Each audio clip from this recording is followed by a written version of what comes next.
నిజంగా రాజేష్ గారు మీ వల్ల ఇంతమంది అవార్డు తీసుకోవడం నాకు చాలా హ్యాపీగా ఉంది. ఎందుకంటే ఒక కలర్ ఫోటో ద్వారా నేషనల్ అవార్డు తెచ్చుకొని నెక్స్ట్ ఈ సినిమా ద్వారా ఇంతమంది అవార్డు తీసుకునేలా చేశారు. ఈయనతో జర్నీ చేస్తే అవార్డులతో పాటు రివార్డ్స్ మాకు డబ్బులు కూడా వస్తున్నాయి. అందుకే మేము చాలా జాగ్రత్తగా ఆయన్ని ఒక డైమండ్ లాగా పెట్టుకుని వెళ్తున్నాము. నిజంగా ఇలాంటి పర్సన్తో నెక్స్ట్ నా ఎస్కేన్ గురించి చెప్పక్కర్లేదు. ఫస్ట్ నుంచి పాపం కష్టపడి ఈ సినిమా ఇలా వస్తుంది అలా వస్తుంది బాగా వస్తుంది అంటూ చెప్పుకుంటూ వచ్చి ఇంకా నాకు ఫైనల్గా చూపించారు. ఫస్ట్ కథ విన్న తర్వాత కమర్షియల్గా తీస్తాడు బాగా తీస్తాడు అని అనుకున్నాం, కానీ సినిమా చూసిన తర్వాత నిజంగా ఒక మంచి ఫీల్ గుడ్ సినిమా చూశానండి. ఫస్ట్ హాఫ్ అవ్వగానే నాకు అంతకుముందు నాకు స్ట్రెస్ ఉండేది అంతా ఒక్క దెబ్బకి ఎగిరిపోయింది. నాకు ఆ రోజు ఆ మూమెంట్ ఇంకా మర్చిపోలేను. ఇలాంటి సినిమాలు నిజంగా అందిస్తున్నందుకు, ఇంత మంచి టీంని మొత్తం చేసినందుకు చాలా సంతోషంగా ఉంది. మెయిన్ మీడియా మిత్రులు కానీ దీన్ని ఈ సినిమాకి అవార్డు ఇవ్వడానికి అర్హత ఉందని సెలెక్ట్ చేసిన టీం అందరికీ కూడా చాలా చాలా థ్యాంక్స్ అండి.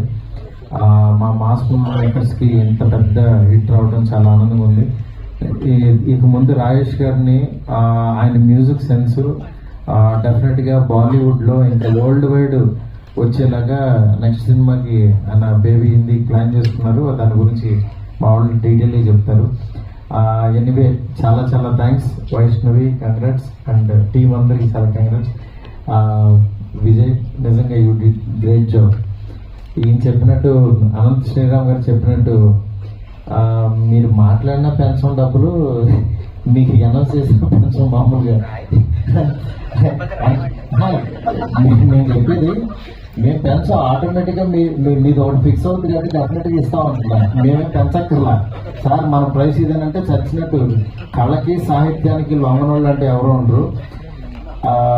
ఎందుకంటే సీతారామ శాస్త్రి గారు ఇది అని అంటే మనం నిజంగా ఆ పదాలకు వెలకట్లేం. ఎందుకంటే సాహిత్యం అంత గొప్పది. ఎందుకంటే ఎండ్ ఆఫ్ ద డే ఎంత మంచి ట్యూన్ ఇచ్చినా సరే ఆ పదాలు అవి పాడుకోవడానికి వీలైతేనే యాక్చువల్గా ఆ పాట ఇంకా గొప్ప పాట అవుతుంది. అలాంటి గొప్ప పాటలు, గొప్ప రచయితలు మనకి నిజంగా తెలుగు ఇండస్ట్రీలో ఉండడం, అనంత్ శ్రీరామ్ గారు ఇలాంటి వాళ్ళు ఉండడం చాలా ఒక మంచి టైం ఇది.